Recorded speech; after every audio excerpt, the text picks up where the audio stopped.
Praise the lord. Jesus miracles, మరి యేసయ్య చేసిన అద్భుతాలని మనము ధ్యానించుకుంటున్నాము. మన జీవితంలో కూడా యేసయ్య అనేక అద్భుతాలు జరిగించునుగాక.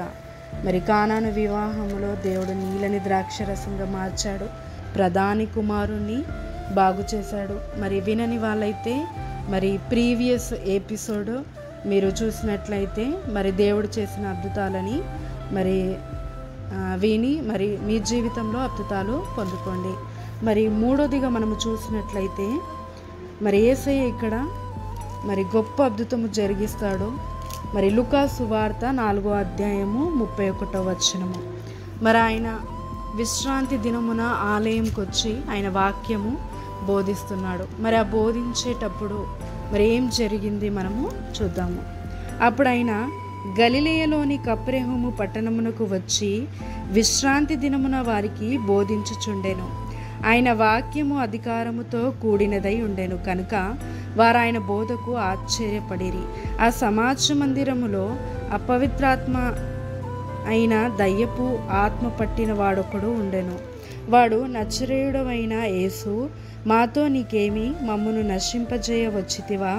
నీవెవడివో నేను ఎరుగుదును, నీవు దేవుని పరిశుద్ధుడవని బిగ్గరగా కేకలు వేసెను.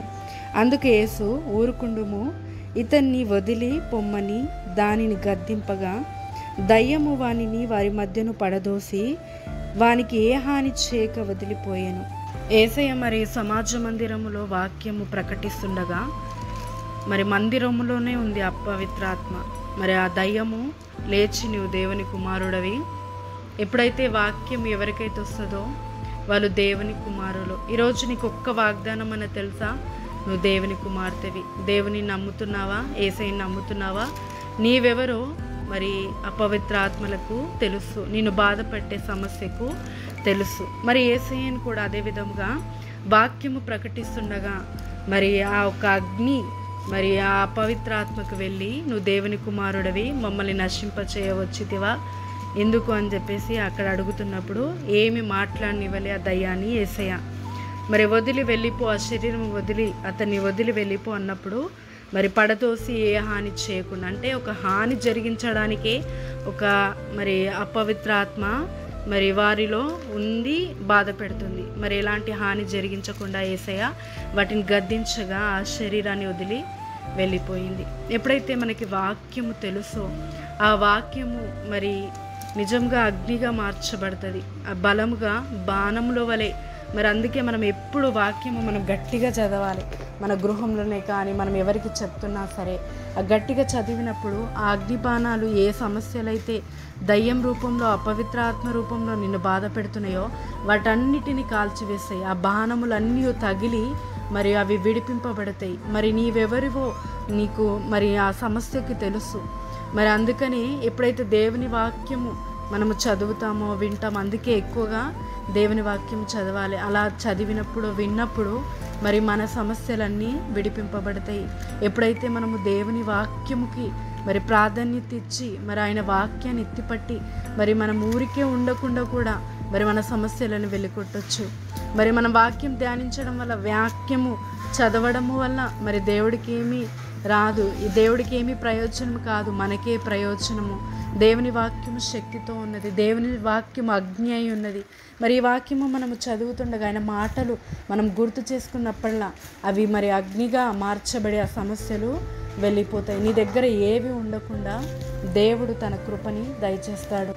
ఆయన వాక్యము నీలో ఉంటే మరి నీతో ఉంటే మరి బాధ సమస్యలు నీతో ఉండవు, కష్టములు నీతో ఉండవు. కష్టములు నీవి కావు, వేదన నీది కాదు, సమస్యలు నీవి కావు, అనారోగ్యము నీది కాదు, ఆర్థిక సమస్యలు నీవి కావు. ఇవేవి నీ దగ్గర ఉండకుండా మరి వాక్యమే నీ మీద ప్రభుత్వము చేస్తుంది. మరి ఇవన్నీ మరి అమ్మో ఈమెకి వాక్యం వచ్చు, ఇతనికి వాక్యము తెలుసు, ఈ వాక్యము నన్ను బ్రతకనివ్వదు, ఈ వాక్యము నాకు అగ్నిగా ఉంది అనేసి అవి వదిలి వెళ్ళిపోతాయి. మనని బాధ పెట్టేది ప్రతిదినూ దయ్యమే, మనని బాధ పెట్టేది ప్రతిదీ కనిపించనిది మరి సమస్య అని మనం చూస్తున్నాం, కానీ అది ఒక అపవిత్రాత్మ.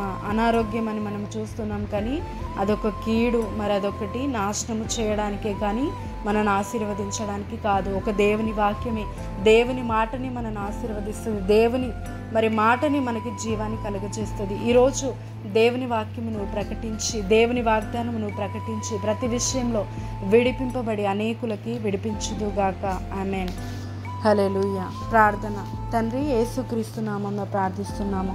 ఇదిగో తండ్రి, నువ్వు అధికారముతో నీ వాక్యాన్ని ప్రకటిస్తుండగా తండ్రి అది అగ్నిగా వెళ్ళి ఆ అపవిత్రాత్మని అతన్ని వదిలి ఏమి పాడు చేయకుండా, నాశనము చేయకుండా పడదోసి వెళ్ళిపోయింది. ఈరోజు నీ వాక్యము మేము చదువులాగా, నీ వాక్యము ధ్యానించులాగా, నీ మాటలని నెమ్మర వేసుకునేలాగా, నీ మాటలని గుర్తు చేసుకొని ఇదిగో తండ్రి, మేము అన్ని విషయంలో విడిపింపబడి మమ్మల్ని బాధపెడుతున్న ప్రతి సమస్యలన్నిటినూ ఈరోజు అగ్నిగా నీ వాక్యము ద్వారా వెళ్ళి వాటిని కాల్చివేసి మమ్మల్ని విడిపించమని యేసుక్రీస్తు నామమున ప్రార్థిస్తున్నాము తండ్రి. ఆమేన్. దేవుడు తన వాక్కు ద్వారా ఎలా అయితే యేసయ్య అతన్ని విడిపించాడో, ఈరోజు మనముగా దేవుడు మనకిచ్చిన వాక్యాన్ని, వాగ్దానాన్ని మనం ఎత్తిపట్టి ప్రతి సమస్యల నుంచి విడిపింపబడి గొప్పగా యేసయ్యలాగా జీవిద్దాము. ఆమేన్.